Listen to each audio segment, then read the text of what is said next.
교재 378쪽입니다. 문제 7번 5월 18일자 매입처 영테크산업에서 원재료 70개를 매입하고 전자세금 기란서를 교부받았다. 대금은 전액 외상으로 하였다.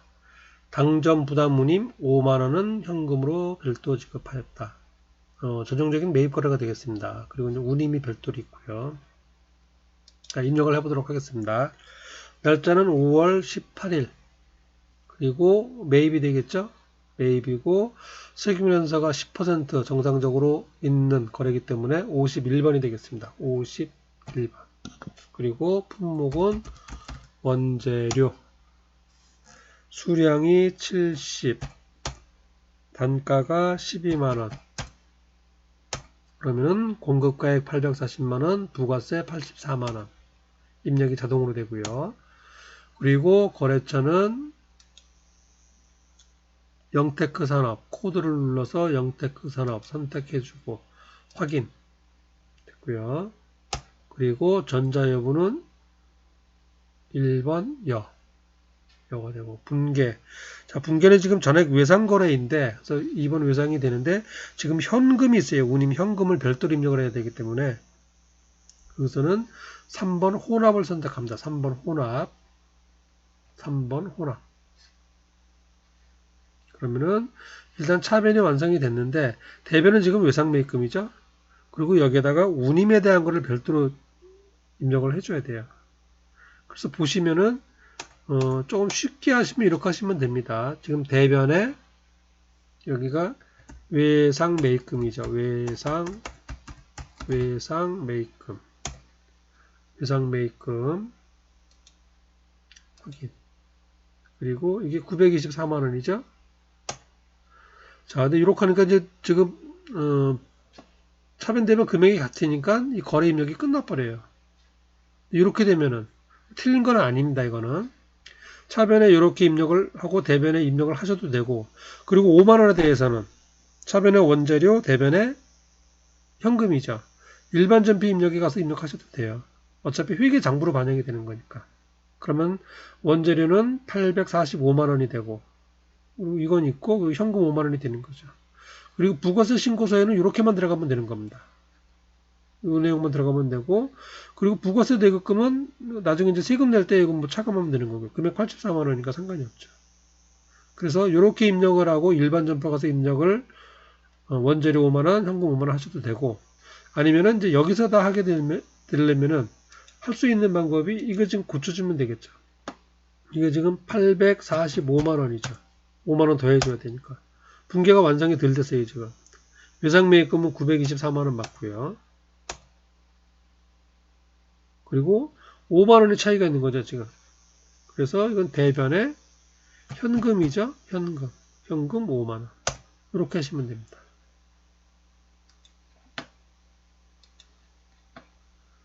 자, 분계를 조금 신경 써야 되는 문제였습니다. 차변에 원재료와 부가세가 있고, 그리고 원재료 가격에는 840만원 플러스 운반비 5만원이 포함되어야 되고요. 그리고 부가세 포함하고 원재료까지가 외상 매입금이 되겠고요. 그리고 현금은 별도 5만원. 이렇게 되죠. 조금 전에 얘기한 대로 여기를 외상으로 해놓고 하고 일반 전표 가서 원재료 5만원 따로 잡아줘도 되고, 그리고 여기서 이렇게 잡아줘도 되고. 그런데 같은 거래니까 여기서 한꺼번에 잡아주는 게 좋겠죠, 아무래도. 그래서 이렇게 입력을 하시면 되겠습니다. 원재료에 5만원을 가산해 줘야 된다. 따라서 분계 유형은 혼합을 선택하고 분계 완성. 그게 되겠습니다. 자, 다음 이제 5월 27일자 거래예요. 5월 27일자. 자, 보시면은 매출처에 선물용으로 증정하기 위해서 애경백화점에서 홍삼 세트 5개를 외상으로 구입하였다. 세금 기란서를 교부받았다. 사온 거예요. 사오긴 사왔는데 지금 거래처에 선물로 주려고 사왔습니다. 접대비예요, 접대비. 그런데 우리가 이제 부가가치세 이제 아까 앞 시간이죠. 설명드렸을 때 이제 매입하고 매출에서 매출세액 빼기 매입세액 한다 그랬잖아요. 요건 이제 매입세액이 되는 거죠. 사온 거니까. 그런데 요건 지금 가만보면 접대비란 얘기예요. 접대비니까 접대비도 매입세액을 다 공제해 줘야 되는가. 원래는 해주는 게 맞겠지만은 그런데 접대를 많이 하면은 뭔가 조금 안 좋은 측면도 좀 있겠죠. 그래서 특정한 경우에 해당되는 것은 매입세액 공제를 안 해주고 있어요. 그거를 매입세액 불공제라고 얘기합니다. 매입세액 불공제. 그래서 이제 그 내용을 잠깐 좀 이론적으로 살펴보도록 하겠습니다. 이게 교재가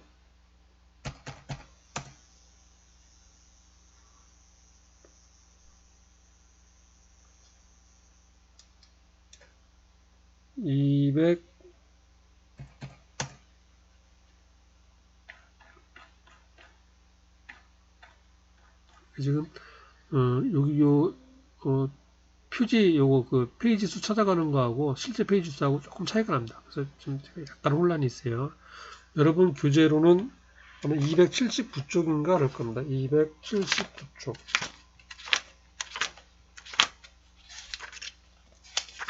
네, 279쪽에 보시면은 이렇게 되어 있습니다. 공제되지 않는 매입세. 기본적으로 매출세액 매입세 공제한다 그랬잖아요. 그래서 공제대상 매입세액은 정상적으로 세금계란서 받은 것 인정이 되어야겠죠. 세금계란서로 이제 증빙이 되어야겠죠. 그리고 신용카드 매출 전표인 것. 그리고 경우에 따라서 그 이제 이런저런 사정으로 매출자가 원래 세금계란서를 교부해 줘야 되는데 교부 안 해주거나 못 해주는 경우가 있어요. 그럴 때는 매입자가 세금계란서를 할 수가 있습니다. 매입자가 세무서장의 확인을 받아가지고 세금계란서를 발행을 할 수 있어요. 정상적인 세금계란서죠. 그래서 이렇게 이제 세금계란서, 신용카드 매출 전표에 의해서 확인되는 것만 매입세 공제를 받는 거예요. 따라서 확인되지 않으면 매입세 공제를 못 받겠죠. 그래서 그게 여기 공제되지 않는 매입세액이에요. 매입자별 세금계란서 합계표를 제출하지 않았거나 이제 나중에 이제 신고할 때 제출하지 않은 거예요. 당연히 안 되겠죠. 신고서를 제출하지 않았으니까. 또는 잘못 기재했거나 그런 거 안 되는 거고. 세금계란서를 받지 않았다. 또는 필수적 기재사항이라 그랬죠. 필요적 기재사항이 불분명하다. 잘못됐거나. 당연히 공제 못 받습니다. 그리고 이제 시험에 이제 관련돼서 많이 나오는 겁니다. 사업과 직접 관련이 없는 것. 우리 회사 영업과 관련이 없는 것에서 다른 목적으로 뭐 사온 거예요. 그건 당연히 공제 못 해준다는 얘기입니다. 사업과 직접 관련이 없는 것. 그리고 이제 비업무용 소형 승용차. 요거는 이제 어떤 의미냐면은 회사에서 이제 소형 승용차 회사차죠, 회사차. 업무용 차량이죠, 흔히. 요새 비영업용이라고 하는 거는 택시 운송회사 같은 거는 이제 그 택시를 이용해서 영업을 하잖아요. 택시 회사 같은 경우는. 그게 영업용이 되는 거고, 여기서 비영업용은 그렇게 영업용이 아닌 일반 회사에서 가지고 있는 승용차를 얘기해요. 회사차예요. 회사차인데 이제 소형 승용차. 그래서 여기 뭐 밑에 좀 나오지만은 경차는 말고 1000cc 이상이고 8인승 이하인 것. 그런 차를 이제 소형 승용차 얘기를 합니다. 회사 차량이에요. 흔히 얘기하는. 회사 차량의 구입과 유지에 관련된 것. 이거는 뭐냐면은 이제 회사에서 업무용으로도 사용하지만은 보면은 이제 뭐 사장님이나 임원들이 업무랑 관련 없이도 많이 쓴다는 얘기예요. 그 차량을, 회사 차량을. 그렇기 때문에 그 차량에 관련된 뭐 살 때도 그 세금 매입세 부담했을 테고요. 그리고 그 차에 이제 기름 넣고 하면서도 뭐 부가세 많이 부담하죠. 그거는 매입세 공제를 안 해주겠다는 얘기입니다. 사적으로 많이 쓰는 것으로 판단이 되기 때문에 그런 의미예요. 그래서 회사에서 보유하고 있는 승용차의 구입과 유지에 관련된 매입세액은 공제하지 않는다. 그렇게 되겠습니다. 표현을 이제 비영업용이라고 하는 겁니다. 그거하고 그리고 또 이제 지금 이제 문제와 관련된 거죠. 접대비 관련된 거. 접대비 관련된 거는 안 해주겠다는 얘기입니다. 그리고 이제 면세 사업에 관련된 것. 면세 사업에 쓰기 위해서 사오는 것들은 이제 면세 사업이니까 가령 시내버스 운송을 한다. 그러면은 시내버스는 면세니까 세금을 안 내잖아요. 그런데 이제 시내버스를 고치기 위해서 뭐 기계를 사온다거나 뭐 부품을 사온다거나 그럼 이제 매입 부가세 부담을 하고 사올 거 아니에요. 그런 거는 공제 안 해준다 그런 얘기가 됩니다. 판매할 때 세금 안 내니까 사온 것도 세금 공제 안 해준다. 당연히 뭐 그런 논리가 되겠죠. 그리고 토지 공급이 면세니까 토지 관련된 것도 매입세 공제 안 해준다. 그런 의미가 되겠습니다. 그리고 당연히 이제 뭐 사업자 등록 신청하기 전에 그런 것 사업자 정상적으로 한 게 아니니까 아직 당연히 그 전에 뭐 물건 사온 게 있으면 안 해주는 거 당연한 거고요. 그리고 이제 면세과 관련된 거는, 면세사업 관련된 거는 공제하지 않는다. 이렇게 되어 있습니다. 그래서 여러분들이, 물론 이건 이제 전세례 기급을 범위를 조금 벗어나긴 하지만은, 이거는 이제, 그, 전산세무에서도 많이 나오고, 그 다음에 이제 실무에서도 이제 많이 관련이 됩니다. 그래서 이건 이제 상식적으로도 알아두면 좋을 내용이고요. 그래서 접대비 관련된 거, 그리고 비업무용, 그러니까 회사 승용차에 관련된 것들은 매입세 공제를 해주지 않는다를 기억하시면 되겠습니다. 이거 4번하고 5번은 기억을 하셔야 될 것 같아요. 4번, 5번. 뭐 1, 2번은 당연한 거고, 세무기란서가 없거나 신고 안 했으면 안 해주는 거 맞고요. 이게 매입세 공제하지 않는 거. 흔히 매입세 불공제, 뭐 불공제 매입 그렇게 얘기를 합니다. 공제되지 않는 매입세.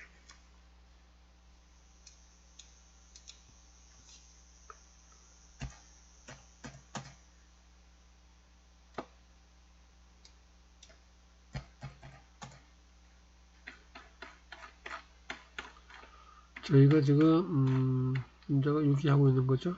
여기죠. 5월 27일 날. 그래서 거래처에 선물로 주기 위해서 사왔으면은 서울도 부가세 부담하고 사오잖아요. 근데 요 부담한 부가세는 공제받지 못한다 그 얘기입니다. 접대하는 거기 때문에 그런 내용이 되겠습니다. 자, 입력을 한번 해보도록 하겠습니다. 5월 27일 날.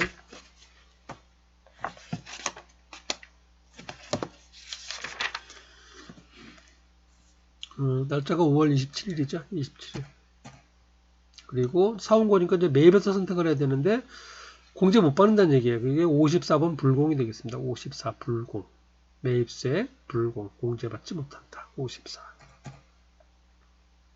그러면은 이제 화면이 조금 틀리죠. 지금 이렇게 나오죠. 지금 보면은 불공제 사유가 있어요. 불공제 사유를 이제 뭐 품목 먼저 이렇게 되는데 요거 이제 요거 지나가서 이제 입력을 하게 됩니다.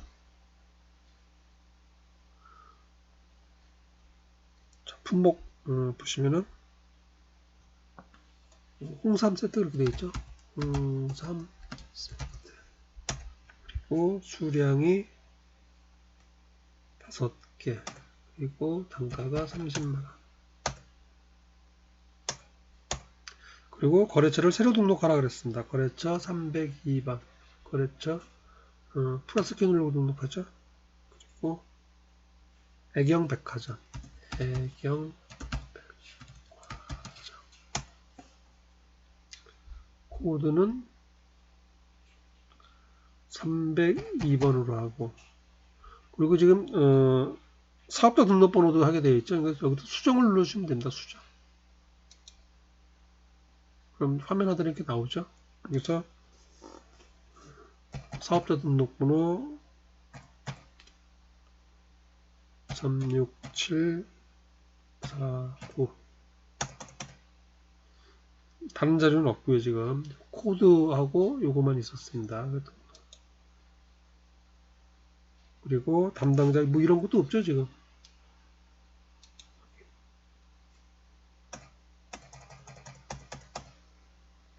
그냥 엔터키 지금 이제 쭉 지나간 겁니다. 코드하고 사업자 등록번호까지만 한 거예요. 이게 이제 전자세무에서 주고받은 이제 이거 다 입력을 해야 되죠. 원래는. 그리고 특히 이제 메일 주소 아까 나왔던 거고 메일 주소 입력을 해야 돼요. 그리고 이거는 여가 되겠고요. 그리고 여기서 이제 불공제 사유 나오죠.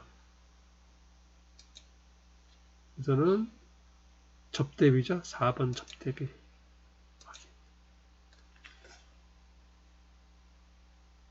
외상으로 구입했고 그게 혼합이 되겠죠. 외상 매입 출금, 외상 매입금 아닌다면은 다 혼합.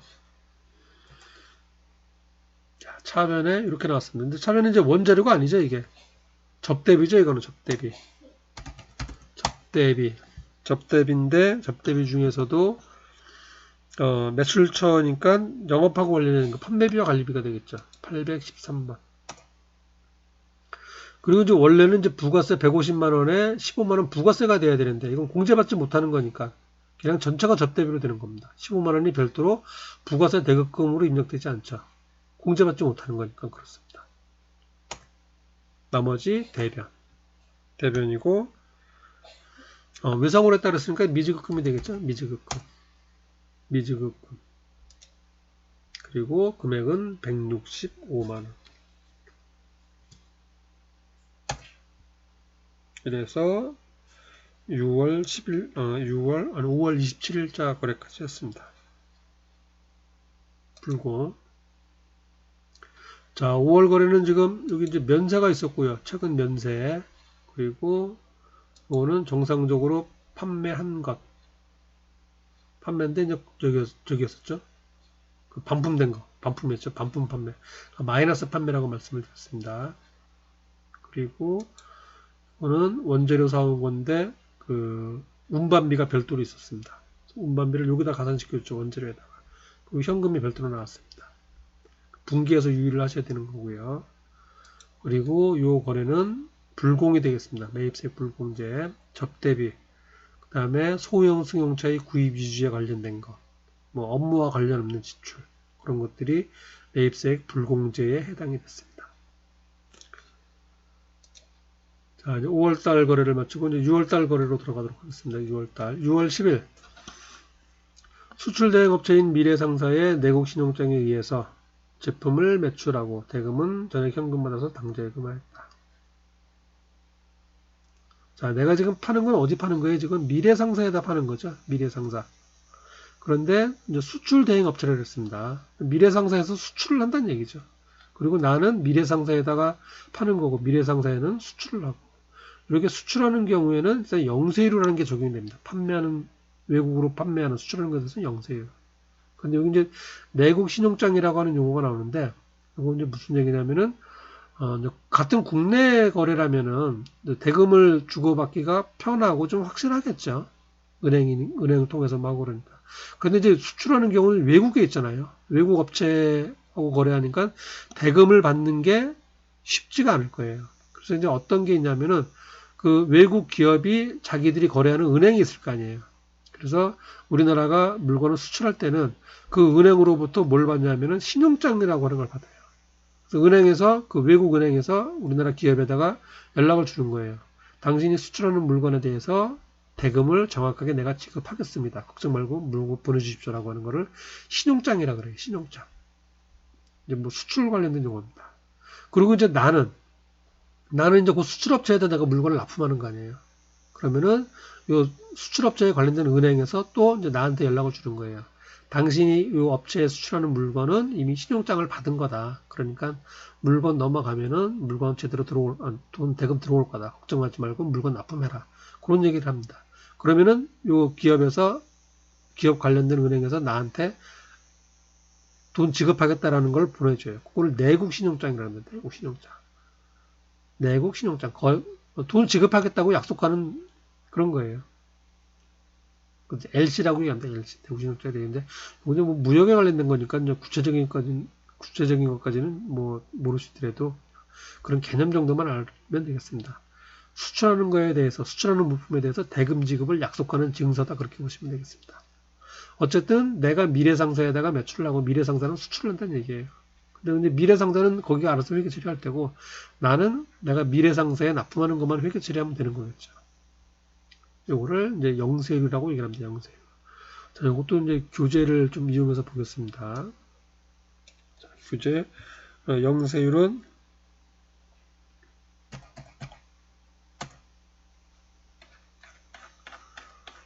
263쪽인가 그렇습니다. 263쪽 여기 되죠? 263쪽 영세율. 자, 교재를 보면서 잠깐 말씀을 드리겠습니다. 이론적으로 알아둬야 될 내용이기 때문에 하는 겁니다.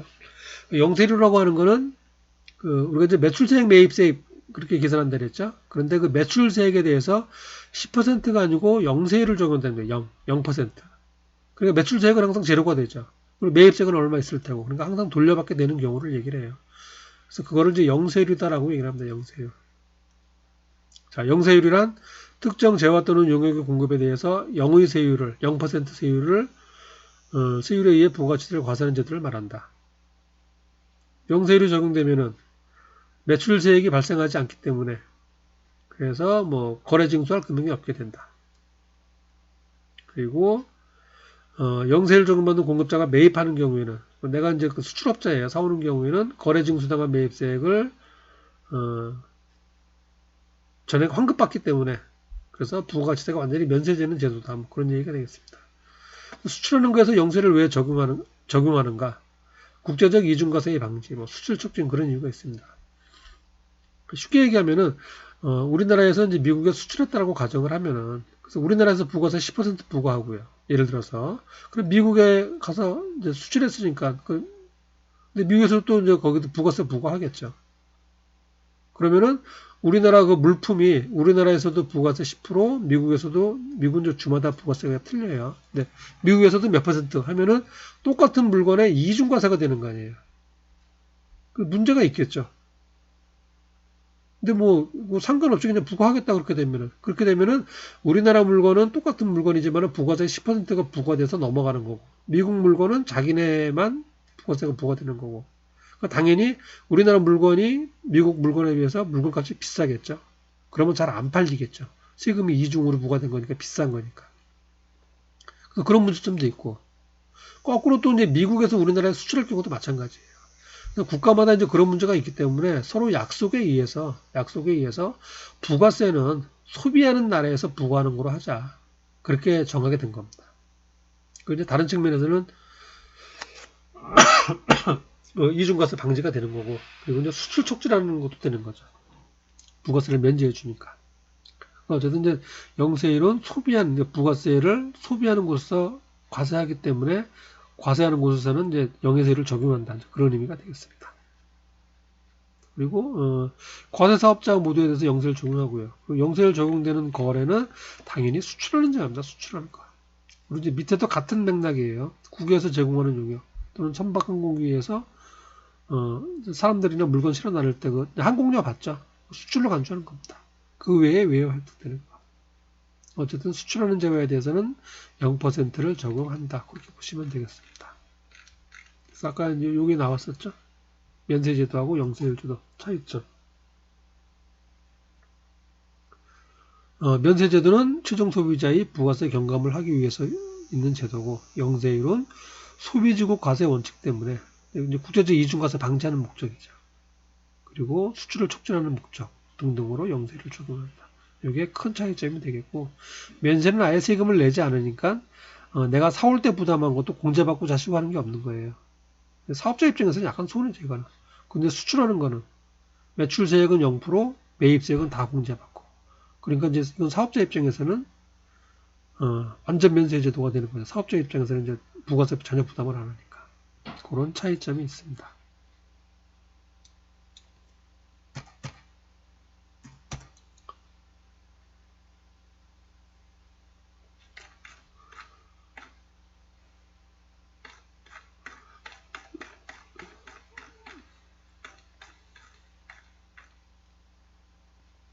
자, 6월 10일자죠. 영세일 그런 의미가 있고 다시 한번 보겠습니다. 수출대행 업체인 미래상사의 내국신용증에 의해서 다음과 같이 제품을 매출하고 대금은 현금을 받아서 당좌예금하였다. A제품 이렇게, B제품 이렇게. 그리고 전자세금기단서를 발행하였다. 내가 파는 거니까 내가 발행해서 주는 거죠. 자, 6월 10일자 입력을 해보도록 하겠습니다. 날짜가 바뀝니다. 6월 10일. 자, 유형. 내가 파는 경우에요. 수출이에요. 그러니까 매출이 됩니다. 그리고 그 중에서 내국신용장에 의해서 국내 수출업체에 대한 납품하는 거 영세가 되겠습니다. 영세율 12번. 영세율. 자, 그런데 품목은 지금 아까 이제 A제품, B제품 두 개였었죠. 지금 두 개입니다. 그런데 여기서는 한 줄밖에 입력을 못하죠. 자, 그럴 경우에 하는 게 복수거래가 되겠습니다. 복수거래. 복수거래. 자, 별도 입력하는 화면이 나와요. 그래서 A제품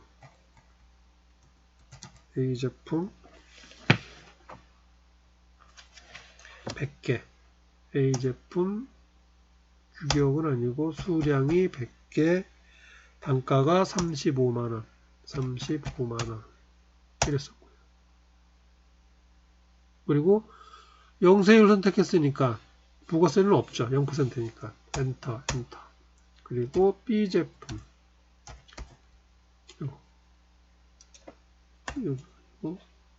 여기죠.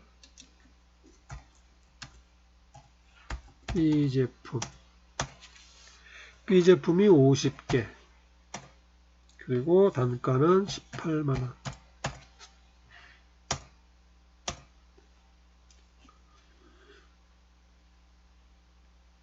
됐죠? 그리고 여기 보시면은 뭐 상단으로 이동한다. 뭐 ESC 이렇게 돼 있어요. SK. ESC 누르면은 A 제품 외. 그래서 공급가에 부가세는 없으니까 이렇게 다 찍혔습니다. 그리고 거래처는 미래상사죠. 미래상사면은 코드 미래상사 확인.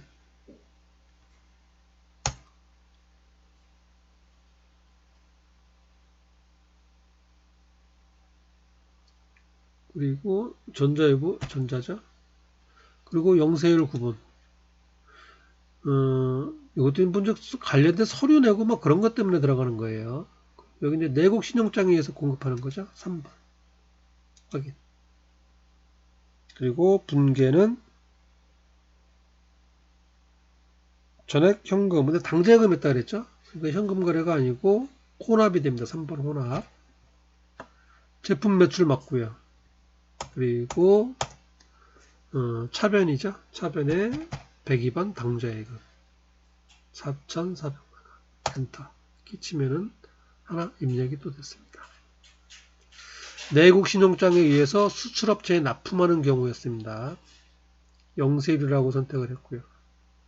그리고 품목이 2개 이상인 경우는 복수거래로 해서 입력했습니다. 복수거래 이렇게.